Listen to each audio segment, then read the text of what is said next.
こんにちは、宮沢優衣です。今日はですね、教師が20代のうちにしておきたい10のこと、こんなテーマでやっていきたいと思います。よろしくお願いします。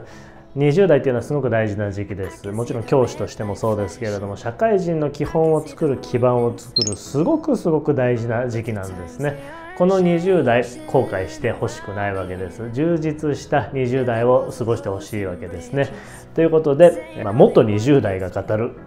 一応39歳です。ちょっと残念ながらです。残念っていうか2024年9月をもって、僕はなんと40代に突入してしまいますからね。30代が語る20代と40代が語る20代違うじゃないですか。40代が語る20代っていうのはもはや説教です。これは39歳30代ラスト最後の月だから語れる20代の皆さんへのメッセージっていうのがあると思うんですね。ということで最後の最後、僕の断末魔を30代としての断末魔を聞いていただけたら嬉しいなというふうに思います。この動画最後までご視聴いただければ、20代にこれをしておくといい教師人生をその後歩んでいきますよという、ちょっとお兄さんからのですね、30代のお兄さんからのメッセージがよくわかると思いますので、よければ最後までご視聴ください。よろしくお願いします。宮沢優衣教育研究所。それでは教師が20代でしておきたい10のことを今から紹介していきたいと思いますが、僕自身がもちろん思っている考え意見を10個紹介していきますが、いろんな20代にすべきことっていう動画とかも結構あったりするじゃないですか。インスタとかツイッター X とかねあったりしますし、僕かつて20代でこんなことしておくといいよなんていう本を20代の時にねいくつも読んだ記憶もあるんですよね。そういったものをトータルとしていろいろなものを掛け合わせながら、最終的には僕自身がこれすごく大事にしていた、あるいは大事にしておけばよかったなっていうものを僕のフィルター通して、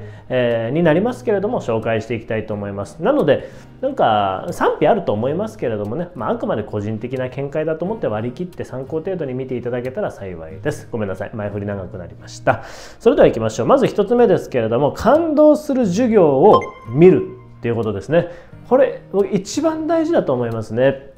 なんか自分がどういう授業をしたいかとか、自分がどういう学級を作りたいかとか問われても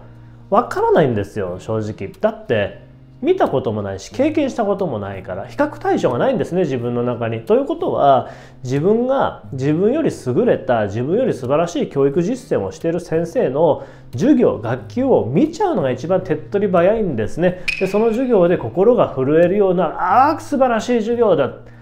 素晴らしい学級こんなの作りたいなっていう、そういったものに20代のうちに一つでも出会うことができれば、もうそこを目指していけばいいわけですよ。もう頭の中にこびりついて離れませんからね。いつだってあそこを目指していけばいいという自分の中で残像が残りますんで、この授業に出会えるか出会えないかっていうのはもう教師人生変わってくるんじゃないのかなっていうふうに思いますね。そのためにすべきことっていうのは、やっぱり近くの同僚の先生の授業を見学させていただく、頭下げてですね見せてくださいっていうふうに言っていくこと、そしてまた外へ出ていろんな研究授業を見に行くということですね。2つ目、今のとちょっと似てるんですけれども、メンターを見つけるということですね。メンターっていうのは尊敬するお師匠さんのような先生ということですよ。そういう先生を見つけるということです。先ほどの1つ目の感動的な授業とも少しかぶってはくるんですけれども、自分が尊敬するような、憧れるような先生と出会うことができればですね、大きく教師人生が変わるマインドを手に入れることができるんですね。それすなわちどういうことかというと、憧れる先輩教師と出会ったとしてもですね、やがて離れるじゃないですか。その先生は退職されますし、いつかね、そして自分自身も異動があったりしてやがて離れますよね。離れたとしても尊敬する先生が心の中に息づくことができていれば、何か自分が問題、壁とぶち当たった時に、あの先生だったら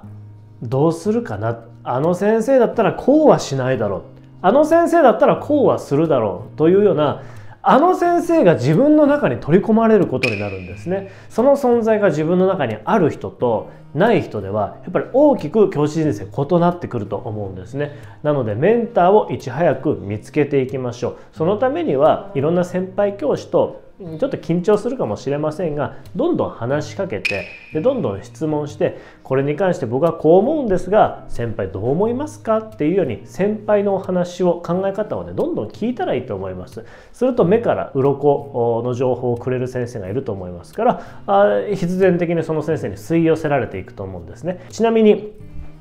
僕もメンターいるんですけど、いっぱいいますよ、憧れる先生は。この学級担任の一日の中で少し紹介させていただきました京都市立の小学校で出会った中川先生という先生がいるんですけれども、僕の中では化け物というかね、もうモンスターみたいな先生ディスってるわけじゃないですよ。素晴らしい先生がいたんですね。でも僕がどう逆立ちしてもひっくり返っても叶わないなって思う先生がいるんですね。で僕自身が学級経営とか生徒指導とか授業とかで迷った時、あの先生だったらどうするかな、今なんて子供に声かけるだろうか、どういう表情をするだろうかっていうものをすごく考えながらやっていました。その先生と出会ったのはなんと教育実習の時なんですよ。たった教育実習の数週間一緒にいただけだったんですけれども、ずっと憧れ続けている先生ですね。この本の中でちらっとだけ紹介する場面が確かあったようなないようなもううろ覚えなんですけれども、よければねお手に取っていただけたら嬉しいですはい、ということでございました。以上がねここまでで2つ目でございました。続いて3つ目、子どもと思い切り関わる経験。これしてほしいですね。20代のうち、教師にとってやっぱり子どもと関わるっていうのはすごく大事な時間ですし、おそらく教師になろうと思ったきっかけっていうのは多分ここだと思うんですよね。たくさんの子どもたちと関わりたい、授業をしたい、楽器を作っていきたい、あるいは部活動でみんなでやってみたいとかってね、いろんな思いがあったと思います。ところが年齢を重ねるうちに、これ経験者が語るんですけれども、ですね、外で遊ぶのとかね、若干ねこれ億劫になってくるんですよね。まずそもそも体力も落ちてきますし、なんか気力っていうのもだんだんしぼんでくるっていうこともねあったりすると思いますし、なんか汗かきたくないなとかね、いやちょっと洋服汚れるしなとか、なんかいろんなことをね考えてしまうようになるんですね。これも一つの成長かもしれません。でも20代の先生っていうのは子供と仲良くなりたい、関係を構築したいっていうふうに思ったら一本気でざーっとこう走り抜けられる、その若さがあるじゃないですか。その気持ちのままアクセルを踏んで子供と一緒にね関わる時間をたくさん過ごしてほしいなっていうふうに思いますね。ぜひぜひ20代のうちにもうたくさんだ、もう十分だって思えるぐらい子供といっぱい遊んで関わってあげてほしいなっていうふうに思いますね。これ3つ目です。20代の頃はねそんな風に思わないんですよ。30代になったって40代になったって俺はずっと子供と一緒に遊び続けられる教師になるんだ、そういう教師で居続けるんだってみんな思うんですよ。ところがってね、悲しいですね本当にね。そういうふうにはなってほしくない。4つ目はですね、多くの指導法に触れるということです。これは子どもたちを導く方法、子どもたちに教えたり引き出していく方法っていうのは実は一つじゃないんですね。授業形態、学習形態というのは本当に山ほどあります。星の数ほどあると言ってもいいかもしれません。で今あなたが行っている授業方法、学習指導方法っていうのはその星の数ある指導方法のうちのほんの一つに過ぎないんですよね。あるいは自治体とか学校の校内研究で斡旋されているような方法をそのままねやってるっていうこともあるかもしれない。確かに周りの同僚の先生を見ても多くの先生がそういうふうにやってるかもしれませんが、一つ自治体を出たら、あるいは一つ国を飛び出たらですね、全く違う異なる方法で子どもたちに授業をしているっていう、そういう学校現場もあるわけですよ。で結果的にぐんぐんそっちでも子どもたちが伸びているっていう、そういった結果もあるわけですね。つまりどっちがいい悪いじゃなくて、一番僕は重要なのは教師と子どもたちにフィットした学習スタイルを身につけ、そしてそれを実践していくことが大事だと思うんです。それには自分自身がさまざまな学習形態を知っておかないと実践ができないので、特に20代教師のうちはですね、一つの教育実践、そのやり方に固執するのではなく、一つの教育実践、やり方が分かったらですね、あえてちょっとこれ置いといて次こっち試してみようかなっていうような、いろんな取り組みを試すっていう時期がねあってもいいと思います。それが20代だとこれででかいですよ。単元あるいは楽器あるいは年度ごとに常に新しいトライをして自分自身を刷新していくようなそんなマインドを持って授業とか学級経営をしていくとものすごく成長していきますし、充実した30代が待ってると思いますね。僕結構これ意識してやっていました。よく言われるんですよ。たった10年間の教師生活の中でどうしてそんなにいろんな引き出しがあるんですかって言われること多いんですけれども、僕は意識していたのは一つのやり方に固執するのではなく、本当にねいろんなことを試して、これはちょっと自分に合わないな、これは合うな、これいいな、合うんだけれどもちょっと聞き手を縛るじゃないけれどもちょっとあえて封印しておこうかなっていう形でいろいろね試していたっていうことが実際にあったりしました。これが4つ目です。5つ目、ここからちょっとね毛色が変わりますけれども、20代の教師のうちにしておきたいこと、5つ目はですね、会議で発言をするということです。これはどういうことかというと、ここまでは学級経営の話を主にねしていきましたけれども、学級担任としてのお話をメインでしていきましたけれども、学校運営にもね是非関わっていってほしいわけですよ。やっぱり教師っていうのは組織の中で働いている組織人なわけですね。なので自分の目の前の子どもたちだけ見ていればいいわけではないわけです。学校全体の子どもたち、そして学校全体の同僚、みんなの幸せの相対を捉えて考えていくことが、これ組織人として必要なマインド、態度になっていくわけですね。その時に一番重要なのは自分の思いや考えをみんなに、同僚に対して僕はこう思いますよっていうのを伝えていくことだと思うんです。それが正しいとか間違ってるとか、そういうことは関係ないんですよね。そうではなく自分の思いをまず伝えてみる。そうすることであの人はそういう考えを持ってるんだな、じゃあ僕と私と同じだなとか、あの人は私とは違う考え方なんだな、でもユニークだなっていうふうにお互いの理解が深まっていくことによって全体の学校の教育力が底上げされていくんですね。何も経験がないからって言ってそんな漬物石みたいにちょこんとねそんな座っておく必要はないわけですよ。仮にも子どもたちに自分の思いや考えをちゃんと表現してごらんって日々の授業で言ってるじゃないですか。多分言ってる先生多いと思うんですよね。なので職員会議、学年会議の最中に社会科見学の一環として自分のクラスの子どもたちが後ろにですね20人30人ずらーっと眺めていって先生の活躍を見学してくれてると思って職員会議に参加してみてください。するとドキドキしてなんか変な的外れなこと言っちゃって怖いなっていうふうに思うけれども、頑張って行ってみようかな、やべ当たっちゃった、教頭先生当てないでよみたいなね、そんなこともあるかもしれませんけれども、ぜひぜひ学校運営、学年運営にも参画するようなそんな気概をね持って、若手教師だけれども知識も経験も足りないけれどもいいんですよ。知識と経験がある人間だけで組織を構成してるわけじゃない。経験が浅くたっていいんですよ。自分の思いや考えを言っていきましょう、伝えていきましょう。ちょっとね続いて6つ目ですけれども、移動です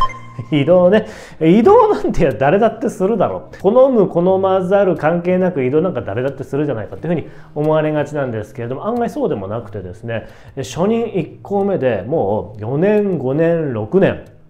中には8年10年以上いるっていう人も僕も聞いたことあるんですよ。もちろん特例例外だとは思いますけれども、基本的に初任で言ったら3年か4年ぐらいでね移動するっていうのは相場かなっていうふうに思いますけれども、学校っていうのは本当いろんな学校があります。でいろんな地域、いろんな同僚の先生、本当にいろいろいるんですね。なので一つの学校に固執するのではなく、いろんな学校にね早めに動いた方がいいと思いますね。大規模校、中規模校、小規模校、都会の学校、ちょっと辺境地域とかいろんな学校を経験することによってそれが血となり肉となっていくわけですよ。これがやっぱ40代50代で初めての環境に行くと、その環境に慣れづらくてあんまり自分がうまくいかないことを後輩に見られるのも嫌だなとかっていう風な、そういったちょっとプライドもね出てきちゃったりするんですよね。でも20代のうちってできなくて当然だよね、失敗して当然だよね、だから許そうよっていう雰囲気がみんなにあるんですよ。同僚にも保護者にも地域の人にも、言ったら子供からもあるんですよ。あの先生若いらしいから多少失敗してもいいよねって子供も思ってくれてるんですよね。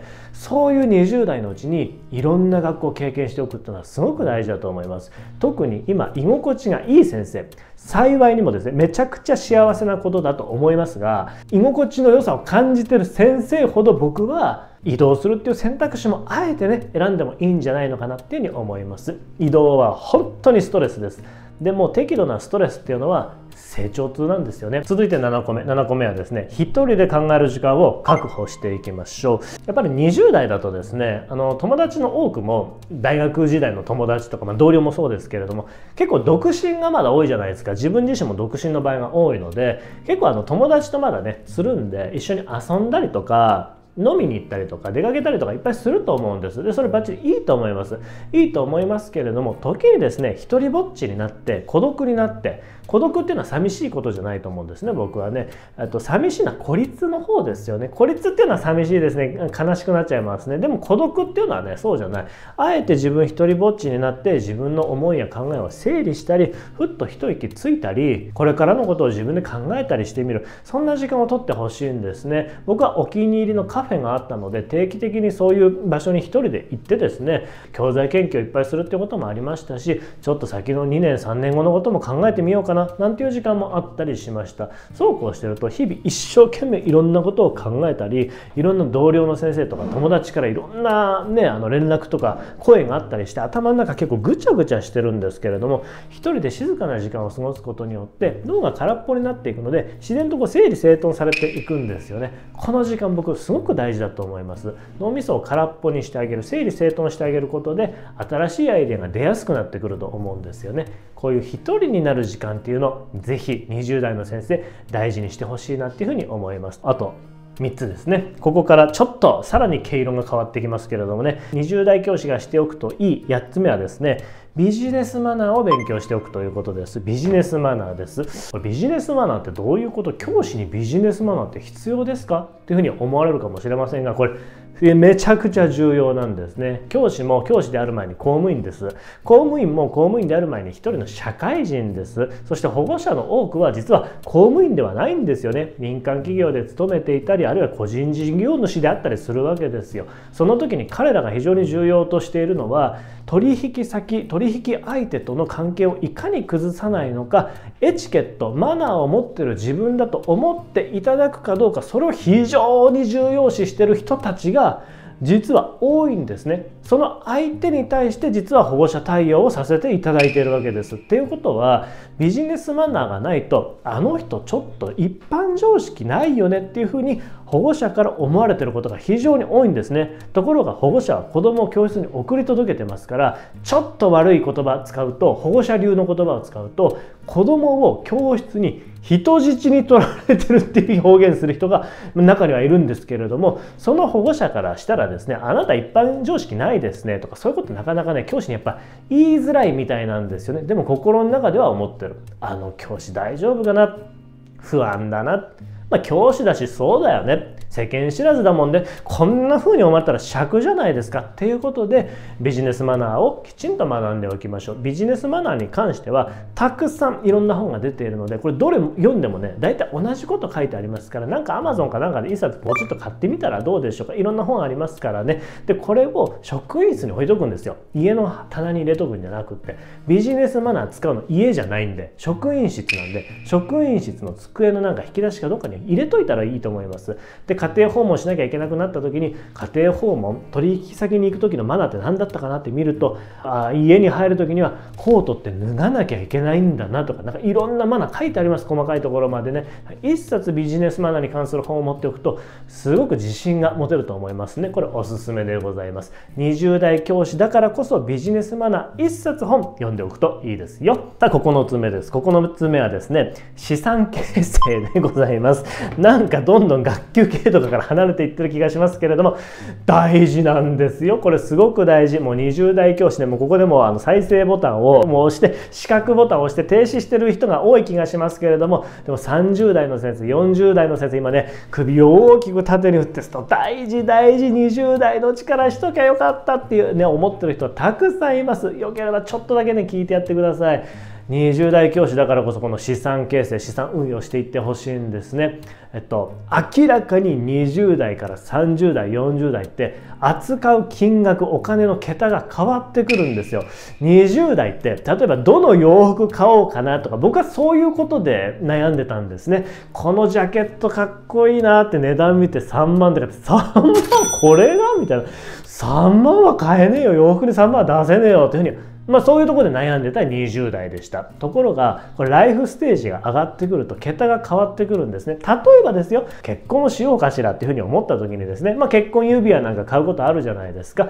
で結婚指輪で相場とかってちょっとググってみてください。そしたら自分と相手合わせて30万ぐらいとか出てくるわけですよ。30万？あんなただの銀色の輪っかが30万もするのみたいな。びっくりしちゃう。ゼロが1個増えるんですよ。で結婚してごらんなさい。結婚したらですね、子供が生まれてちょっと出かける時にやっぱりずっと電車っていうわけにはいかないわけですよ。赤ちゃんギャーギャー泣いたりするしね、うちもそろそろ車買うかなんていうふうに言うわけですよ。で車の値段見たら300万とか書いてあるわけですよ。ゼロまた1個増えちゃうね。車300万じゃ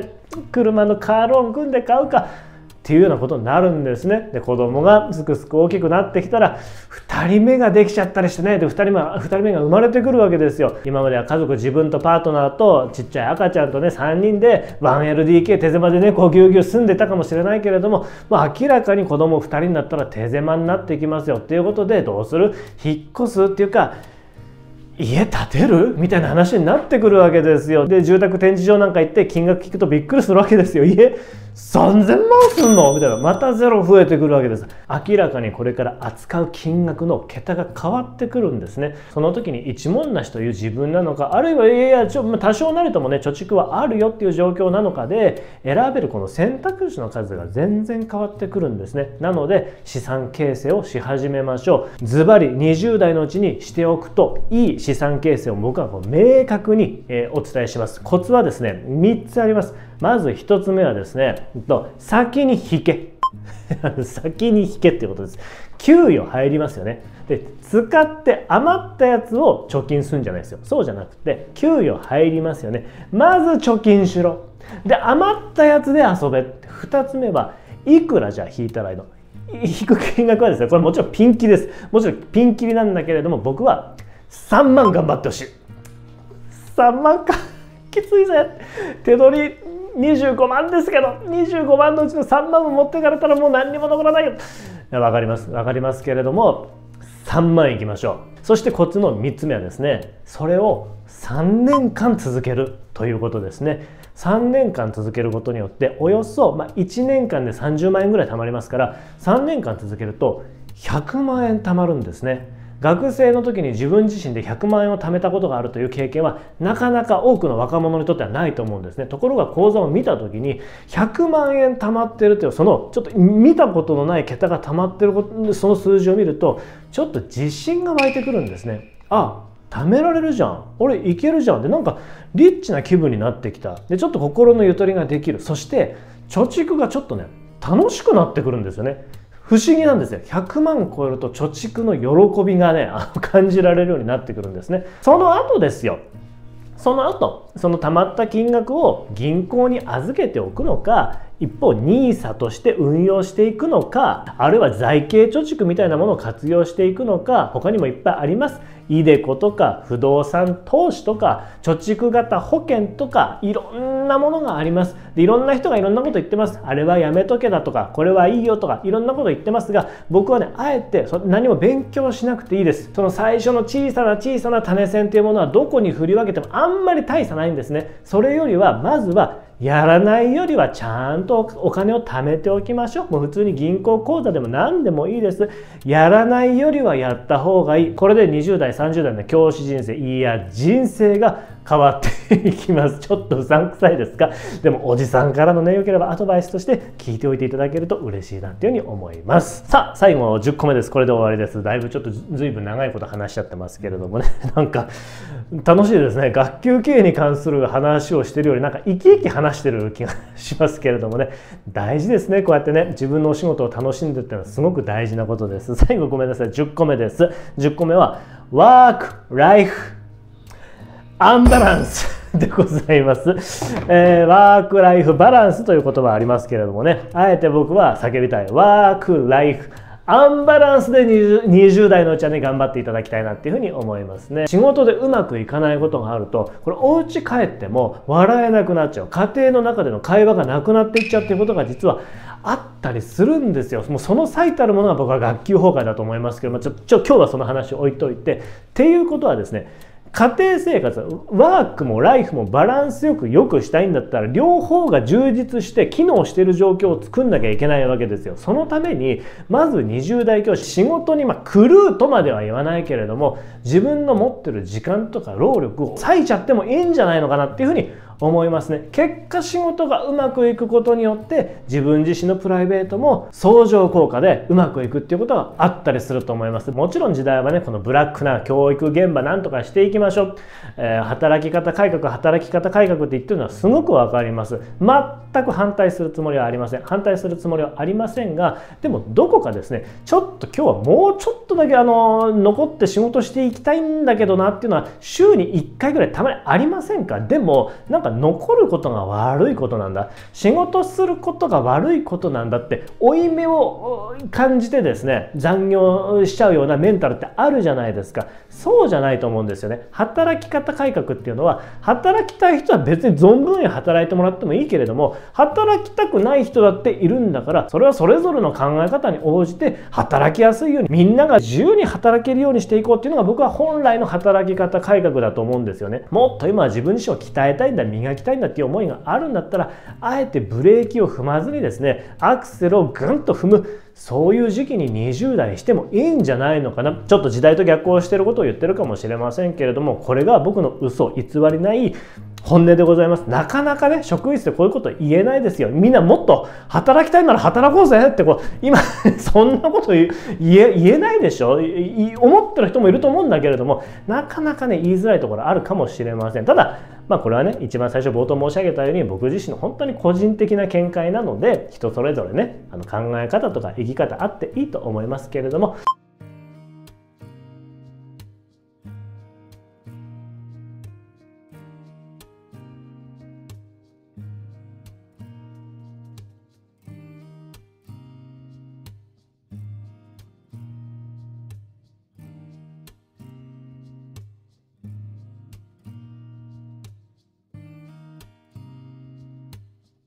ということでございました。いかがだったでしょうか。今日はですね、教師が20代のうちにしておきたいこと、10のこと、そんなテーマでお話をさせていただきました。皆さんの中で面白いじゃないか、役に立ったななんていうふうに思うことが1個でもあればですね、よければいいねとかコメントしていただけるとすごく嬉しいですし、皆さんと同じ現場で働いている20代教師がもし1人でもおられたらですね、その先生にこの動画をシェアしていただけると、その先生のこれからの働き方とか生き方とか、何かお役に立てるところが一つでもあるかもしれませんので、よければですね、紹介していただけると嬉しいです。こんな感じで学級経営に関する動画では今日はなかったですけれども、教師の生き方というかマインドというか心構え、こんな動画もたまに配信しますので、お見逃しのないようにぜひチャンネル登録もポチッとよろしくお願いします。最後一つお知らせさせてください。じゃん、こちら YouTube のコミュニティ欄っていうものがあります。実は YouTube というのは動画を見るだけではなくてですね、僕が日々つぶやいているような文字のブログっぽいものを閲覧することもできる、そんなコミュニティ欄というタブがあるんですね。でその中で先日こんな投稿をしました。これから教師が20代のうちにしておくといいことをという動画を撮ろうと思うんだけれども、皆さんの意見も聞きたいです。ぜひ学校の先生の皆さん、20代のうちにしておいた方がいいことを教えてくださいっていうふうに僕お尋ねしたんですよ。そしたら日本全国のいろんな先生方がこういうことをしておくといいですよ、こういうことをしておくといいですよっていうのを